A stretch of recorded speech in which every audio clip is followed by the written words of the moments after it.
पशुपतिनाथ मंदिर के हलचल भरे प्रवेश द्वार पर एक छोटा बच्चा मंत्रमुग्ध खड़ा है। उसकी बड़ी आंखें जीवंत रंगों को निहार रही हैं। मंदिर की घंटियां बजती हैं, जो बच्चे की कल्पना को पकड़ती हैं। आश्चर्य का एक पल घबराहट में बदल जाता है, क्योंकि बच्चा खुद को लोगों की भीड़ में निगल जाता है, खोया हुआ और अकेला। उसका छोटा सा आकार चेहरों के सागर से बौना है। मंदिर का जीवंत टेपेस्ट्री अब भारी अराजकता का धुंधलापन है, क्योंकि वह अपनी मां की तलाश करता है। भक्ति के सागर में एक छोटी सी आवाज खो जाती है, प्राचीन पत्थरों द्वारा निगल ली जाती है और प्रार्थनाएं गूंजती हैं। जंगल के हृदय में एक अकेला बच्चा खड़ा है। उसका छोटा सा शरीर आसन्न अंधेरे के खिलाफ छाया हुआ है। जंगल की छाया गहरी होने पर बच्चे के चेहरे पर आंसू बहते हैं, जिससे उनके अलगाव की भावना बढ़ जाती है।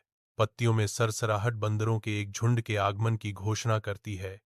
उनकी आंखें गोधूली बेला में चमक रही हैं।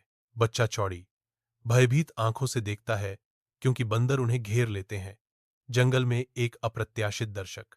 एक कोमल स्पर्श तनाव को कम करता है, क्योंकि एक मादा बंदर शांति के संकेत के रूप में एक जीवंत फल पेश करते हुए हाथ बढ़ाती है। हिचकिचाते हुए बच्चा प्रसाद स्वीकार करता है, एक अस्थाई काटने लेता है, क्योंकि जंगल के आलिंगन में विश्वास खिलने लगता है। समय ने अपनी बुनाई की है। लड़के को एक युवक में बदल दिया है, जो अब अपने अतीत के दहलीज पर खड़ा है।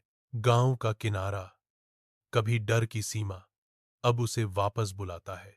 उसकी निगाहें नरम पड़ जाती हैं, क्योंकि वह परिचित चंदवा तलाशता है, जहां वफादार वानर रक्षकों ने एक बार उसकी नियति का मार्ग बदल दिया था। सुनहरी यादों की तरह धूप उसके चेहरे को नहलाती है, जैसे कोमल हवा पत्तों के माध्यम से रहस्य फुसफुसाती है। एक सूक्ष्म वक्र उसके होठों पर सुशोभित होता है। वह उन बंदरों को कभी नहीं भूलेगा जिन्होंने उसकी जान बचाई।